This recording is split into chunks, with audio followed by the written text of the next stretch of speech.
In 1988, Wayne Gretzky was traded to Los Angeles, and the National Hockey League changed forever. In 1996, he was traded again. No earthquake, no franchise-altering return, no revolution, just a deadline deal.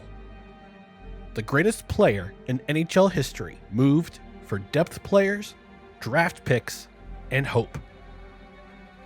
And somehow, 30 years later, this trade doesn't get talked about enough. This is the story of the second Wayne Gretzky trade and why it quietly says more about the NHL than the first one ever did.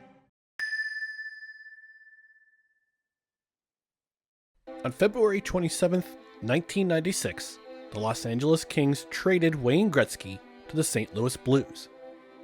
Gretzky was 35, still elite, still over a point a game, still capable of running an offense like no one else in league history. But the Kings weren't contending anymore. The early 90s magic had faded, the roster had thinned, and Gretzky was headed towards unrestricted free agency. The Kings faced a simple reality: lose him for nothing, or get something back. They chose something.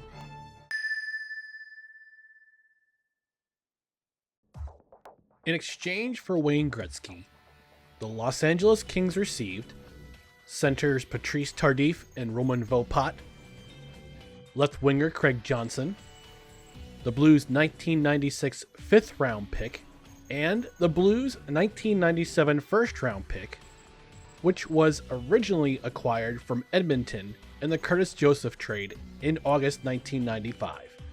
Let's break this side of the trade down. Craig Johnson was the most valuable piece of this trade for the Kings. He played 7 full seasons in Los Angeles. He was a reliable middle six forward and a useful NHL contributor. Roman Vopat was a prospect with upside as a power forward. His career with the Kings? Yikes. He played 57 games and scored 12 total points. In 1998, Vopat was traded to Colorado, then shipped to Chicago, and finally Philadelphia in the span of 3 weeks in October and November. He was out of the NHL by December 1999 and spent most of his professional playing career in Europe. Patrice Tardif was traded to the Kings primarily for forward depth. His stats: 2 points scored in 15 games with the Kings in 1996.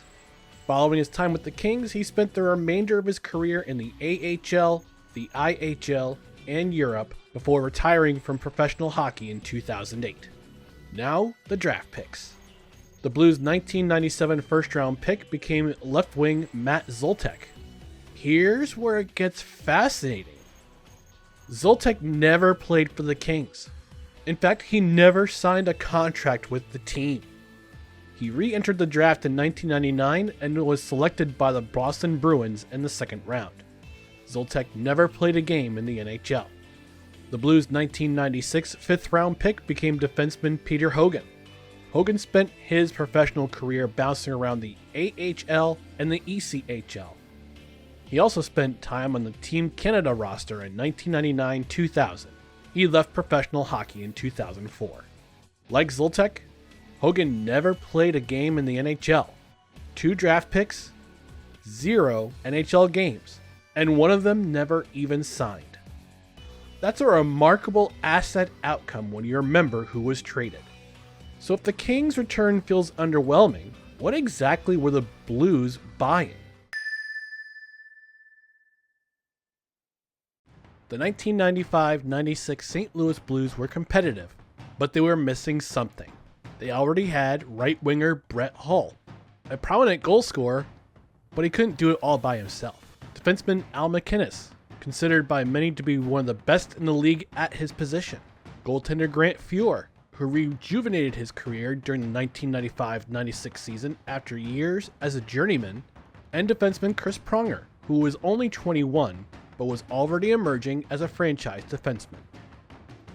The Western Conference was stacked, featuring the Detroit Red Wings, the Colorado Avalanche, and the Chicago Blackhawks. St. Louis wasn't rebuilding, they were in an arms race. What they lacked was an elite playmaking center to elevate Hull and stabilize the offense in high-leverage games.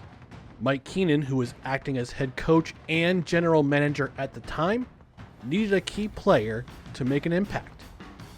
So he mortgaged long-term planning for short-term return. Gretzky wasn't there so much to rescue the Blues. He was there to push them over the top.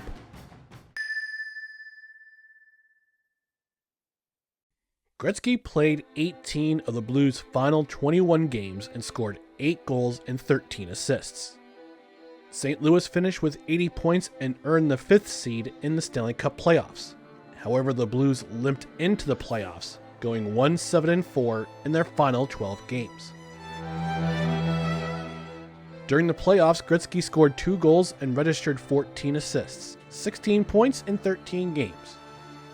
In the first round, Gretzky haunted the Toronto Maple Leafs like he did in 1993, assisting on 9 of the Blues' 21 goals in the series as the Blues eliminated the Maple Leafs in 6 games.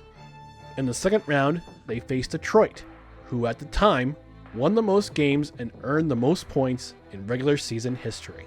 While Gretzky was primarily neutralized in the series, the Blues pushed the President's Trophy winners to the brink. Then came Game 7. Double overtime, scoreless game, Steve Yzerman scores. Season over.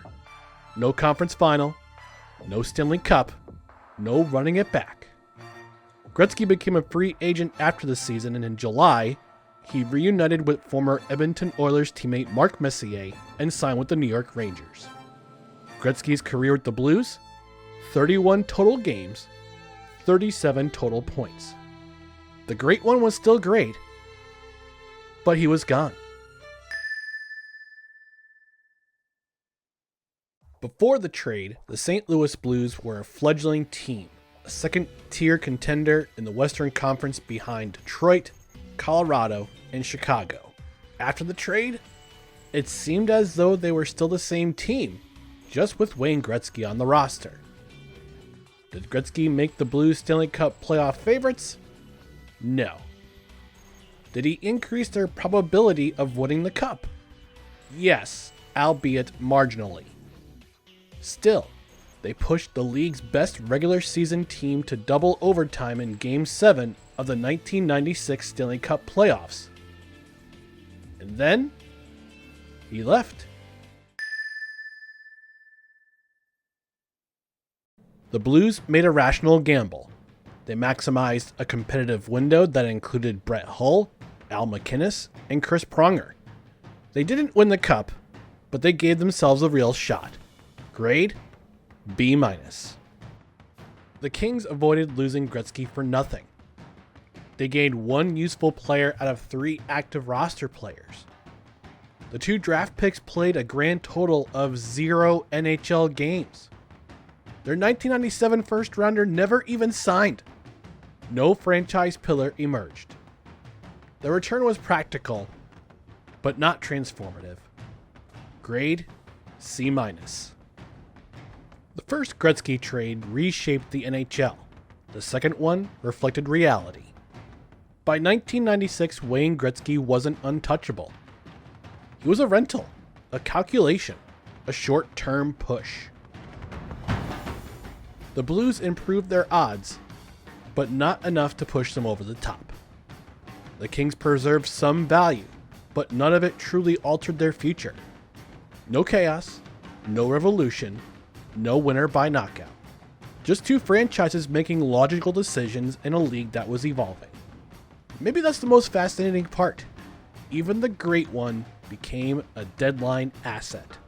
Thanks for watching this dive into sports history. If you enjoyed the video, hit like, subscribe, and drop your verdict in the comments below. Did the Blues make the right gamble, or did both teams just simply tread water? And remember, this is no credentials required, where you don't need a press pass to talk sports or sports history.